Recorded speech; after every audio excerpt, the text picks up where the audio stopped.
Good afternoon and good evening and even good morning, depending on the time that you're going to listen to the SALVANT report. Thanks for the privilege of your time. And today, in this historic day of January, not our first program for the year 2026, one more time we reiterate our thanks to you who have been with the For Diaspora TV and also the SALVANT report. Thank you for the privilege of your time. We wish you the best for 2026 and hope also you will continue to support For Diaspora TV via the SALVANT report. 2026 is going to be a continuity of 2025. The world was on fire in 2025. The world is on fire what now? The world wasn't out of balance in 2025. The world is out of balance 2026. The world was corrupt in 2025 and is still corrupt in 2026. It's just a continuity. But we just thank you again for the privilege of your time. The SALVANT report is going to present to you today a subject that we have been working on for several days. And then, because we are looking at the situation between Venezuela and the U.S., and we said, what will happen to Cuba? Is Cuba on the brink? Where will the island's crisis end? Because there is a crisis in Cuba. Now we're going to help you understand what's going on, and because to do that, we're going to start at the beginning. Let's say that in 1898, the U.S. assist Cubans in winning independence from Spain during the Spanish-American War, and the Treaty of Paris gives the U.S. temporary control of Cuba. However, 4 years later, so in 1902, Cuba gains independence from the United States. In doing so, when we get to the next year after the independence in 1903, the new Republic of Cuba leases 45 square miles of land in Guantanamo Bay to the U.S. for construction of a naval station. Needless to say that the construction started immediately.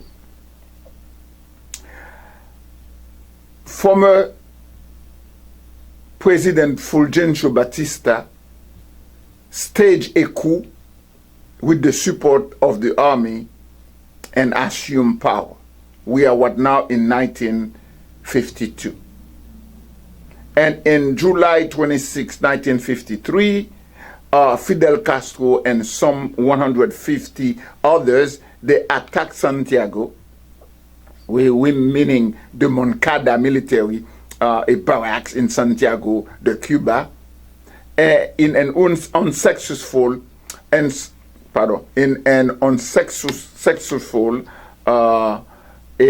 attempt to overthrow the Batista regime. It was unsuccessful, okay? Unsuccessful. I had some trouble this morning to get there. It's an unsuccessful attempt. However, we're going to see that January 1st, 1959, 67 years ago, at this time, Batista is overthrown by Castro's forces. And you have on your screen Fidel Castro and his brother Raúl, because we're going to talk about the Cuba. What's going to happen, and it's going to be a surprise for everybody, is just a year later, in 1960, Cuba nationalizes approximately $1 billion of U.S.-owned property on the island. What will be the response from the U.S.? In response, the United States of America placed a criminal trade embargo on Cuba. And this is 60 years ago. And the trade embargo is still on. 66 years on an embargo on Cuba. Now, fast forward to the 2026. But before we go all the way to say that, it's just like in 1962, the US discovered that the Soviet Union is building missile installation in Cuba. And the standoff ends with the Soviet Union withdrawing the missiles and the US promising not to invade Cuba. 53 years after the embargo, in 2014, 53 years later, the Obama administration and the Cuba's government announced an agreement to restore diplomatic ties. And the world, the whole world, descended on Havana. Everyone, from Rolling Stone to would-be investors, rushed to claim a stake in the island's future. Raúl Castro, the brother of Fidel, the long-serving Minister of Defense, has assumed power from his ailing elder brother Fidel several years earlier, and Raúl launched moderate economic reforms, allowing for more small private businesses, loosening rules for foreign investment, and downsizing the state parole. By nationalizing the $1 billion of U.S.-owned property, Fidel Castro has installed in the Americas, remember the Monroe Doctrine, a socialist or communist government, which was seen from a lot of experts, a lot of political analysts, as an insult to that doctrine. And nobody expecting that Castro will make that kind of move. The White House was surprised, according to a book written by a correspondent from the New York Times. He called that book Fidel Castro.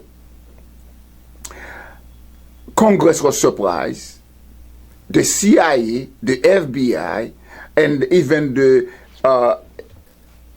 community of spies, they were all surprised by that move. And from a political point of view, this was an insult to the Monroe Doctrine. What was U.S. response to that move? According to a documentary, 2006, 2006 documentary, it was a British documentary. It detailed for us 668 attempts by the U.S. administration since Eisenhower to get to George W. Bush. 668 attempts to assassinate Fidel Castro. Thank God he died of natural causes. Because this is an insult that the U.S. wanted to wash in Fidel Castro blood. From that until now, when the Obama administration, 53 years later, announced an agreement to restore diplomatic ties, because that's what the U.S. did, because in January 1961, the U.S. and Cuba end diplomatic relation. Fast forward to 2014, that the time the Obama administration, and President Obama said it very clearly, that we have imposed a criminal trade embargo on Cuba and nothing had happened. We still have Castro in power. Now, unfortunately, Cuba has fallen dramatically short of those expectations. We're talking about when Raul Castro launched moderate economic sanctions, allowing for more small private businesses, loosening and rules for foreign investment, downsizing the state parole, and with that, with the normalization of relation with the U.S. and the government internal updating, everything seems poised to help bring the island into the 21st century. Unfortunately, Cuba has fallen dramatically short of those expectations, according to some experts. Let's say to you and repeat for you that in getting this information ready to discuss with you in lieu of what's going on in Venezuela, in the light of what's happening, is Cuba on the brink. The SALVANT report has garnered information from several sources. We have the New York Times, Foreign Affairs, Washington Post, the Miami Herald, Monde Diplomatique, just to name a few, in order for us to come up with this analysis and help you understand what's going on.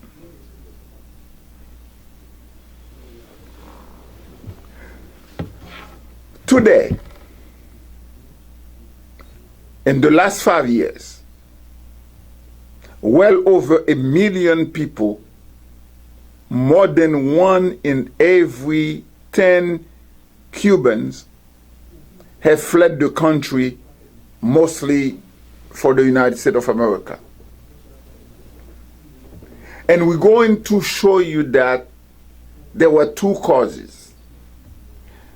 Some internal shocks and some external shocks responsible for these million people, 1 in every 10 Cubans, to flee their country.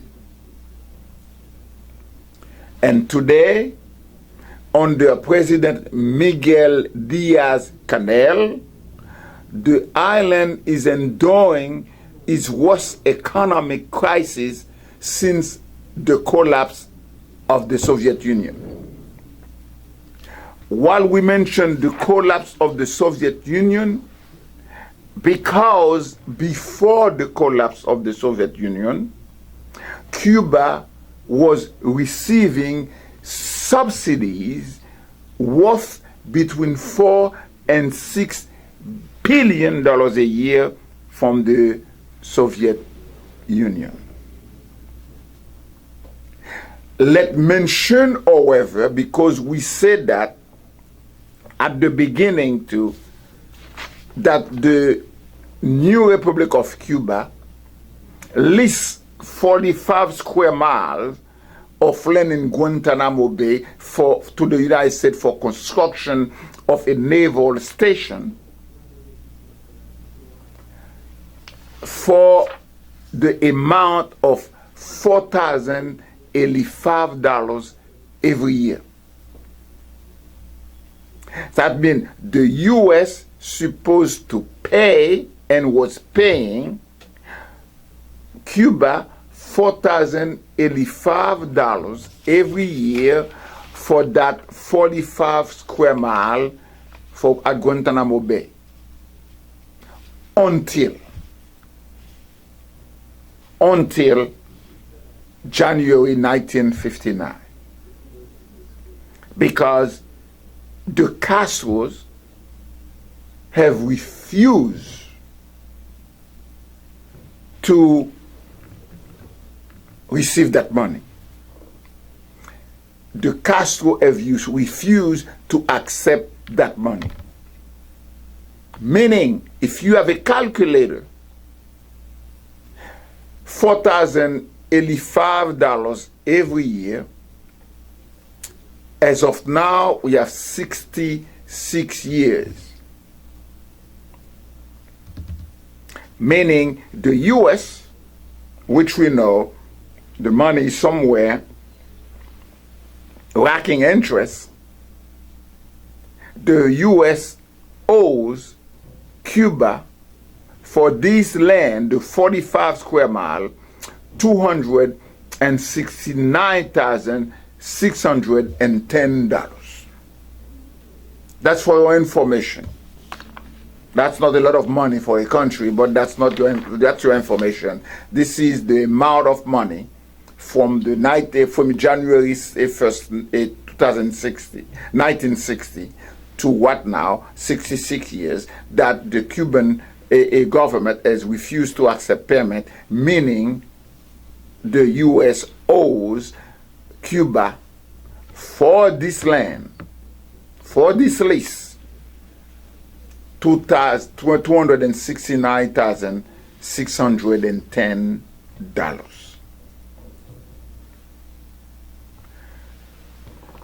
The GDP, Cuba's GDP has declined 11% since 2020. The electric grid is falling apart. And I think last September, in one week, this thing said 7 times. 7 times. We will mention that later on when we talk, because we get that information as it relates to the electric grid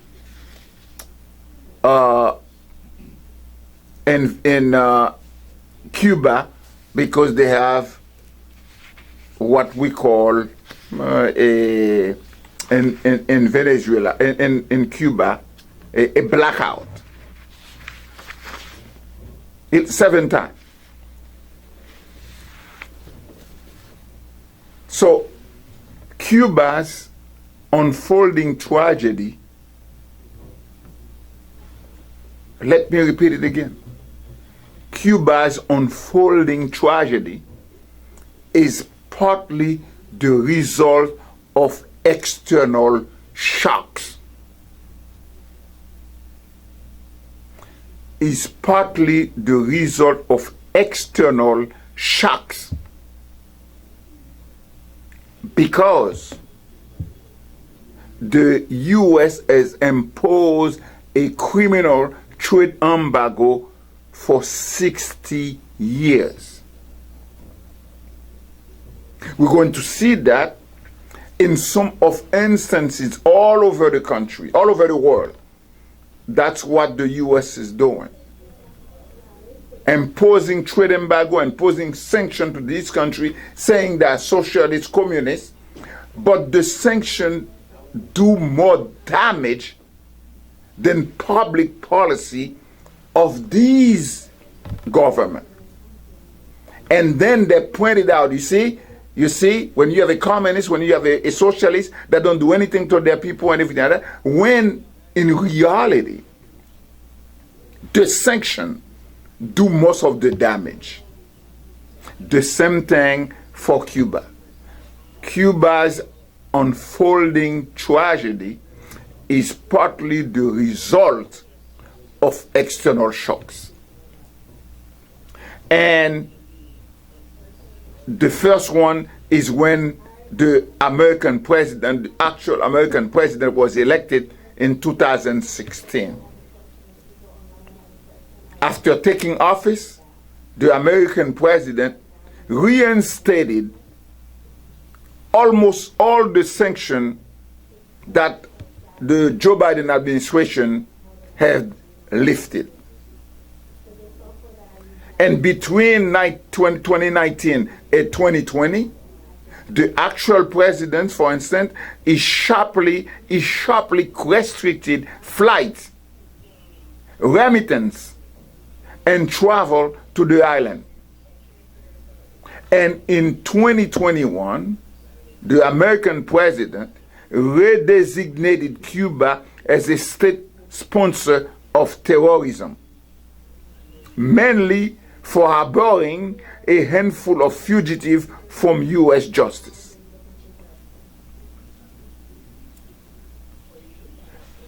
U.S. President Joe Biden only partially loosened this restriction when he came to office in 2021. And when the actual president came back in 2025, bam, he reinstated all of it. That's why we said partially, even more, the Cuba's unfolding tragedy is the result of external shocks. And one of them is the criminal trade embargo imposed on Cuba for 66 years. 66 years. And meanwhile, you had the COVID-19 pandemic. The COVID-19 pandemic shattered the island's tourism industry.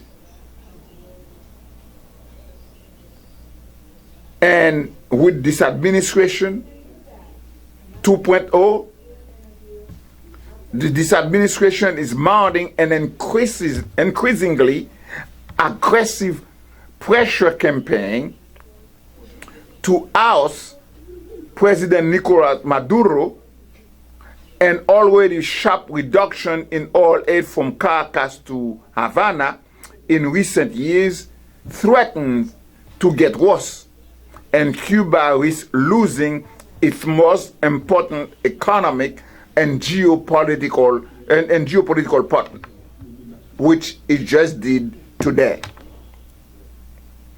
we were preparing this program for you before the capture or the kidnapping of Maduro and his wife.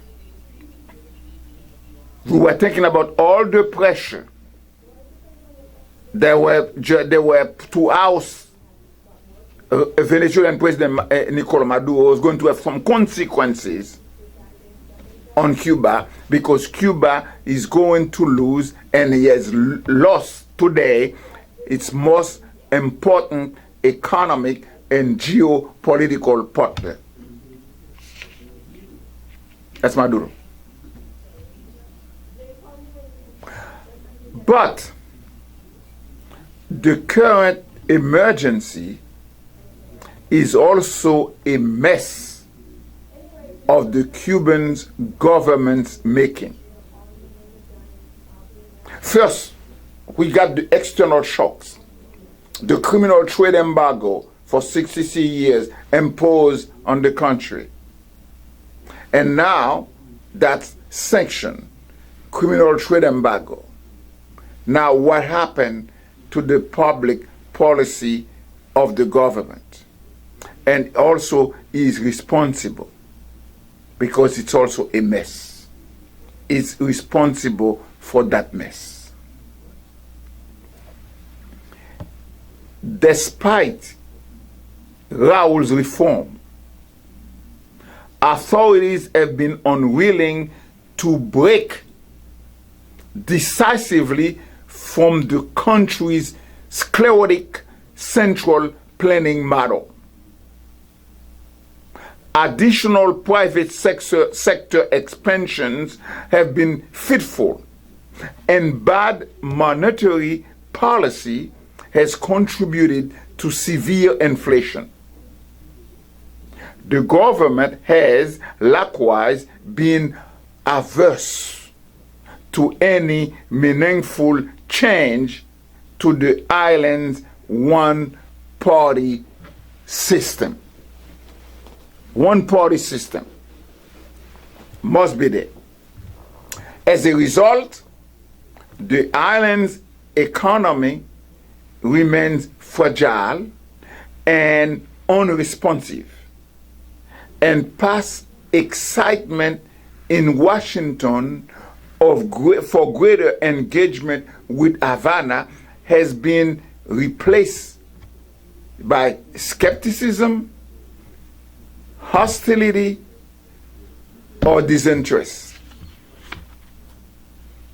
All these plans from the Cubans and from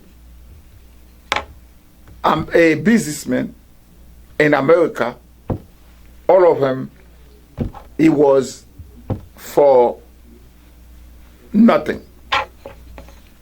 It is hard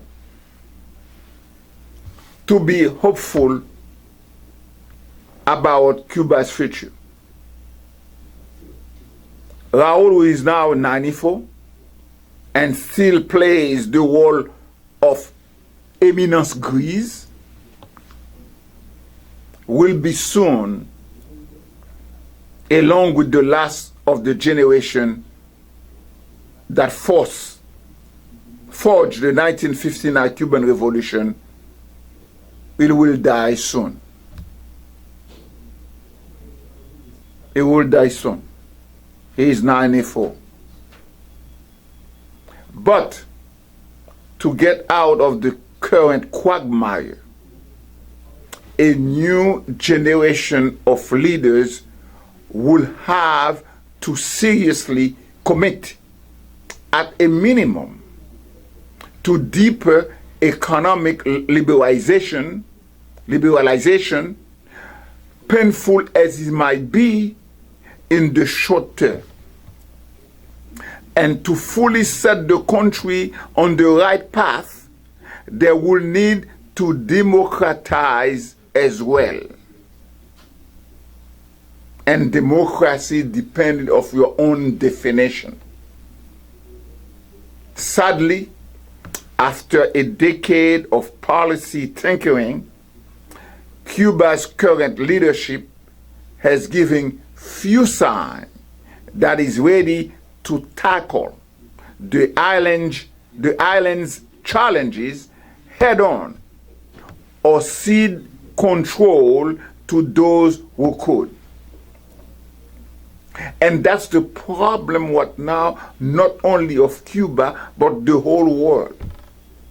We have those elderly people, the gerontocracy, these old people that are in charge. Look at all of them. The US, the president is 80 years old. Ali Khamenei in Iran, 85. Benjamin Netanyahu, a war criminal, it's an Eli. It's 75, pardon. 75. Putin between 77 or 78. We have these old people that in charge of the world. We need a new blood, new leadership for the world to change. And Cuba's current leadership doesn't give any sign that they are ready to tackle the island's challenges or to cede control to those who could. It's part of the power. We have the gerontocracy, the world gerontocracy, all these elderly, these old people that are in charge. We need new blood. Cuba needs new blood. But all the reforms that were proposed or put in motion by Raúl Castro, taking over from his brother, elder brother, is it too little, too late? Was that too little, too late? But remember his own words in 2010. Raúl Castro declared in 2010, 4 years after assuming powers, he said, we reform or we sink. He knew it, he said it. We reform or we sink. Meaning Cuba's socialist system has survived the immediate post-Soviet period when aid to the island plummeted and its GDP shrunk by a third. But he had only partially recovered from the contractions.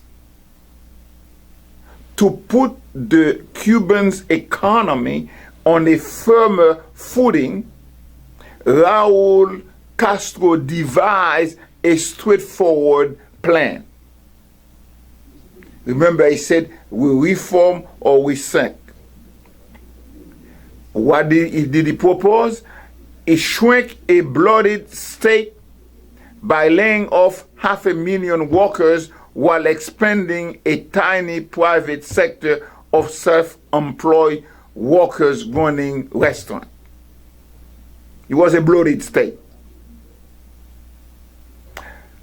Homestays and other small businesses. Authorities in Cuba would allow foreign investors to hold majority stakes in ventures, and the state will turn over fallow public land to private farmers to address the country's dependence on imports for 70% of the country's food.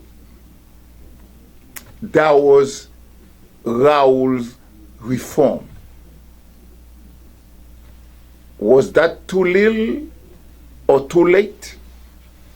Shrinking a bloated state by laying off 500,000 workers? Homestays? Allow foreign investors to hold majority stakes in ventures? Was that too late? too little, too late?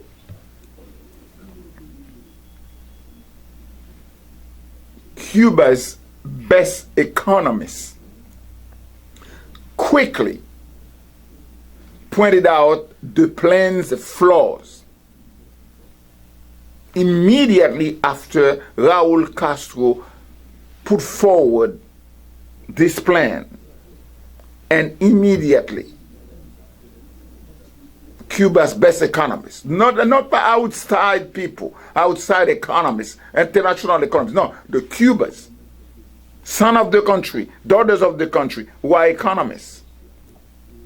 They said the list of 200 plus activities authorized for self-employment was comically micromanaged. Very comically micromanaged. And they said farming a plot of public land and selling most of the harvest in a price control ration system, for example, it's not the same as owning property and selling the resulting produce in a market. These are the best Cuba's economists talking, pointed out the Raúl's plan flaws. This is one example. And they said also, and state company still maintaining or still maintain an unfair edge by being allowed to treat 1 Cuban pesos as the equivalent of $1, but thus artificially overvaluing the asset and lowering the cost of their imports. Still flaws, part of the plan's flaws by the Cuba's best economists. They said private citizens, by contrast, could sell pesos to Cuban state banks for dollars at a rate of 20 to 1. Private company, 1 Cuban peso for $1. Private citizen, 24 pesos to $1. Still, even though many people remain optimistic, was Raúl Castro reform too little, too late? Yes, they have a lot of flaws, just like every human reform, every human system, every human proposition. They have a lot of flaws. To visit Cuba in these years was to feel the winds of change as small businesses open, tourists from Canada and Europe arrive in droves, and a zone of tolerance expanded for independent journalism, academic analysis, and civic debate. Was part of the Raúl Castro's reform. Even U.S. President Obama took notice. Even before the normalization breakthrough in late 2014,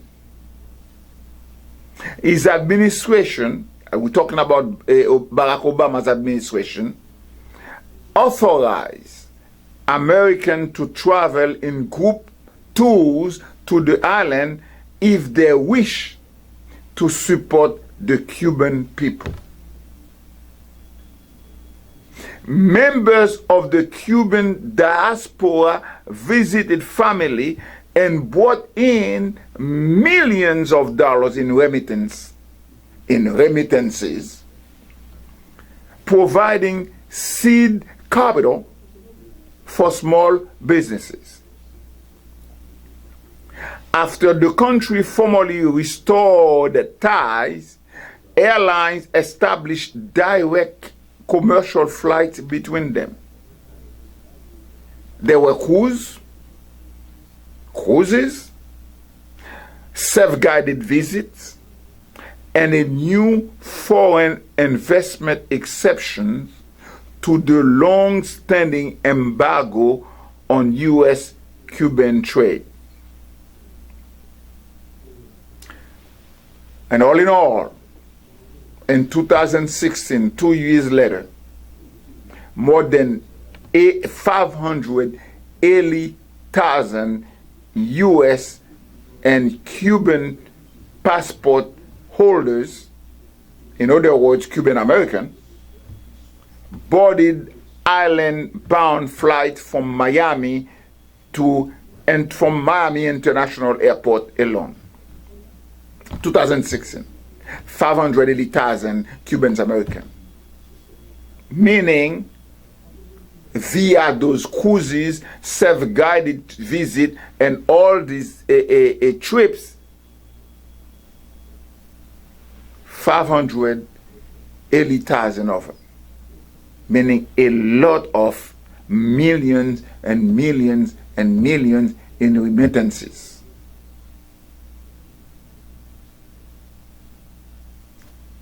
To the Cuban economy. What happened then? Yet, for all the excitement, it quickly became clear that Havana was not prepared to seize the moment. Because sometimes we have these people in power, they are not open to new ideas. They are not change agents. It's the old oligarch. Just like what now, the world is out of balance, the world is corrupt because we have these old people, these elderly that in charge.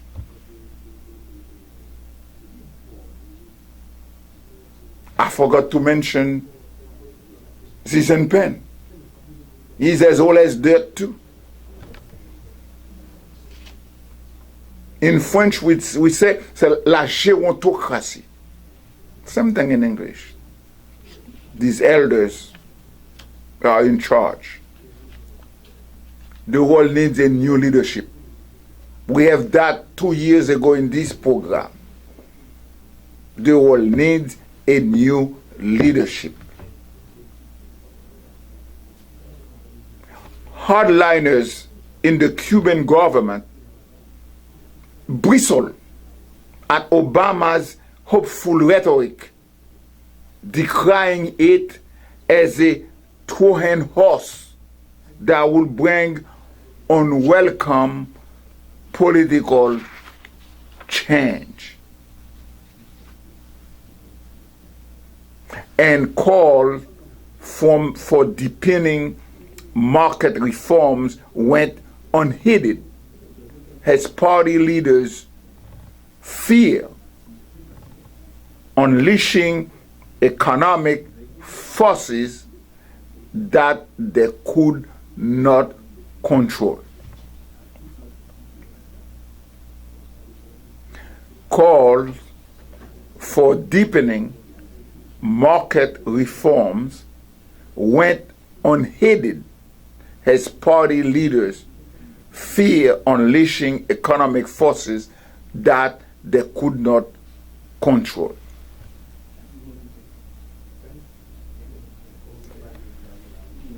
As a result of Cuba's short-sightedness, after the 2016 US election, there was little to stop the new administration from reversing course. And in 2019, the U.S. policy took an even more punitive turn, causing more damages than the party's public policy in Cuba. In 2009, the administration eliminated the general license for people-to-people group travel that fueled the remaining American visit to the island and capped Cuban American remittances to $1,000 a quarter. The Cuban president, Mr. Diaz-Canel, and his inner circle did eventually realize that this approach was not working. And in the summer of 2020, they announced a new strategy to handle the escalating economic emergency. What would happen? Cuba made a lot of mistakes. The execution and sequencing of this reform proved disastrous. Cubans in more than 50 cities and towns took to the street on July 11, 2021, demanding food, medicine, and liberty. The government responded that very same day with repression that sent protesters to jail or back to their homes. More than 1,000 were eventually arrested, and several hundred were sentenced to lengthy terms for crime such as vandalism, public disorder, and sedition. The Biden administration was more humane. The Biden administration responding in 2021 by restoring remittance processing. They can send, transfer in Cuba, resuming flight to Cuban provincial cities, which is largely used by the diaspora, and reopening pre-existing legal avenues for migration and creating new ones, all in a bid to restore a modicum of economic stability and slow the exodus. Unfortunately, at the same time, Cuba's government was also making a new attempt to help the economy. With what happened this morning with the government of Venezuela, Havana's relationship with Caracas are even more vulnerable and worse vulnerable. And this administration has deployed significant military assets to the coast of Venezuela. And this morning, what happened, Maduro and his wife were kidnapped by the U.S. forces. Today, the island seems to be sinking, just as Raul Castro won it 15 years earlier. It is doing so because Castro and others delayed the true reform. Change will come with steep costs, thanks of 2 years of economic policy waffling and the state refusal to give Cubans a meaningful political voice in shaping their own future. But change in Cuba is necessary. Each day of further delay prolongs the population suffering. Thank you for your time. That was the SALVANT report.